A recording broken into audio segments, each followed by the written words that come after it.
BA झाला तुम्ही? 21व्या. आणि हा दिवाकर दातार तुम्ही जो म्हणताय त्याच्याशी तुमचे लग्न झालं त्यावेळेला तुम्ही किती वर्षाचा होता? 28. हा म्हणजे BA झाल्यावर तब्बल 7 वर्षांनी तुमचं लग्न झालं नाही का? मग या 7 वर्षाच्या काळात तुमच्या घरच्यांनी म्हणजे तुमच्या वडिलांनी, तुमच्या भावांनी, तुमच्या बहिणींनी तुमच्या लग्नासाठी काहीतरी प्रयत्न केलेच असतील नाही का? पण 7 वर्ष त्यांना यश आलं नाही. ते आता मी असं म्हणतो की तुम्ही एवढ्या BA झालेल्या, दिसायला काही वाईट नाही आणि वयही त्यावेळेला तुमचं 21 वर्षाचं होतं म्हणजे चांगलाच तरुण होता. पण असं असताना वयाच्या 28व्या वर्षापर्यंत तुमचं लग्न जमू नये याचं कारण काय? ते मी कसं सांगणार? नाही, तुमचा अंदाज काय आहे याचं उत्तर मला देता येणार नाही. काही हरकत नाही, याचं उत्तर मी तुमच्या तोंडूनच काढून देतो. हा, तर मी असं विचारतोय सुनंदाबाई, लग्नापूर्वी या दिवाकर काकाला तुम्ही किती वेळा पाहिलं होतं? 2 वेळा. हा, एकदा त्या घोटाळेबाईच्या घरी आणि नंतर दुसऱ्या दिवशी माझ्या मेवण्यांच्या ऑफिसमध्ये लग्नाचं नक्की झालं त्यावेळेला. हा, आणि तिसऱ्या दिवशी तुम्ही सरदारपुरात जाऊन त्याच्याशी लग्नच लावलं नाही का? काय हो सुनंदाबाई, लग्नापूर्वी तुम्ही या दिवाकर दातार बरोबर कुठे फिरायला, नाटकाला, सिनेमाला, हॉटेलमध्ये वगैरे गेला होता का? नाही. नाही, अरे कमाल आहे. ज्या माणसाबरोबर लग्न करायचं, ज्या माणसाबरोबर आयुष्य काढायचं त्याची व्यवस्थित माहिती असावी, त्याचा स्वभाव कळावा, त्याच्या आवडीनिवडी करावं असं वाटलं नाही तुम्हाला? साधं एक पातळ खरेदी करायचं तर तुम्ही बायका 10 दुकानं पालखी घालता आणि ज्याच्याबरोबर आयुष्य काढायचं त्याची व्यवस्थित माहिती असावी असं वाटलं नाही तुम्हाला? तेवढा वेळच नव्हता. तुम्ही दाते आणि तो दातार म्हणजे तुम्हा दोघांचं गोत्र एकच हे तरी लक्षात आलं होतं का सुनंदाबाई तुमच्या? नाही नसेलच, कारण तुम्ही आधुनिक, त्यातून तुम्हाला लग्नाची बंदी घाई झालेली. हा दिवाकर दातार खरोखरीच गुहागरचा राहणारा आहे का नाही, त्याच्या आपल्या स्वकीय मित्रमंडळी कोण आहे, कुठे राहतात, काय तुम्ही काही चौकशी केली नाही? कारण काय? तुम्हाला तेवढा वेळच नव्हता. हा दिवाकर दातार खरोखरीच केंद्रीयचा येणे आहे का नाही, याला बेंगलोरला 1100 रुपये पगाराची सरकारी नोकरी खरंच आहे का नाही याची तुम्ही काही चौकशी केली नाही, काही पुरावाही मागितला नाही. कारण काय? एवढा वेळच नव्हता. नाही, ती चौकशी केली होती आम्ही. चौकशी केली होती. कुणाजवळ चौकशी केली होती? Happy marriage ब्युरोच्या गंगूताईंजवळ. गंगू अच्छा म्हणजे त्या घोटाळेबाई. वा वा वा वा, मोठी जाहिरातच बाई का नाही? अहो, त्या बाईने तुम्हाला सांगितलं हा माणूस गुहागरचा राहणार आहे, हा बेंगलोरला 1100 रुपये पगाराच्या सरकारी नोकरीवर आहे. आणि ही सगळी माहिती त्या बाईला कोणी दिली? या बदमाश दिवाकर दातारने. म्हणजे आपत्तीवाल्याला पोलिसांची साक्ष आणि त्यांच्या सांगण्यावर तुम्ही विश्वास ठेवला. हो, ठेवला खरा. उद्या मी तुम्हाला सांगेन की मोरारजी देसाईंचा मुलगा आहे. विश्वास ठेवाल तुम्ही माझ्यावर. जगात इतकी हलकट माणसं असतात याची कल्पना नव्हती आम्हाला. जगात यापेक्षाही नालायक माणसं आहेत सुनंदाबाई.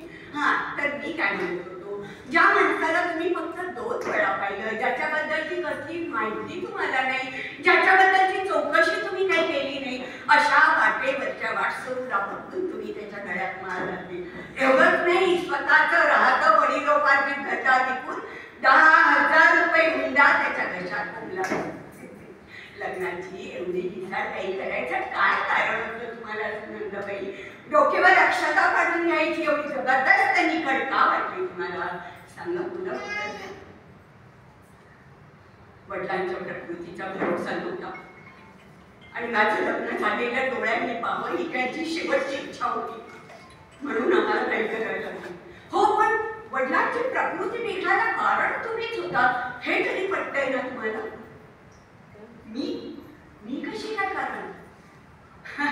शाळेत आणि कॉलेजमध्ये असताना वर्गातल्या मुलांबरोबर तुम्ही जे एक तमाशे केले, खोटाळले,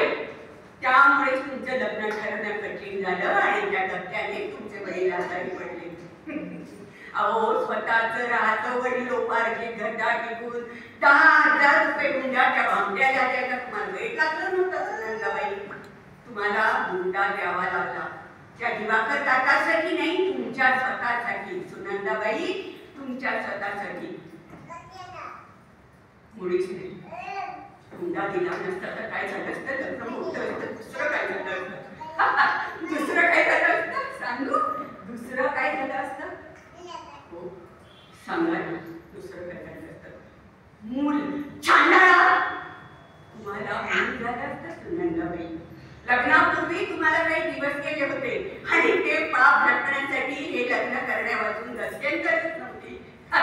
होईत नाही. स्वतःच राहतं वडिलोपार्जित गरजा घेऊन 10,000 रुपये हुंडा दिला तुम्ही बाबूला.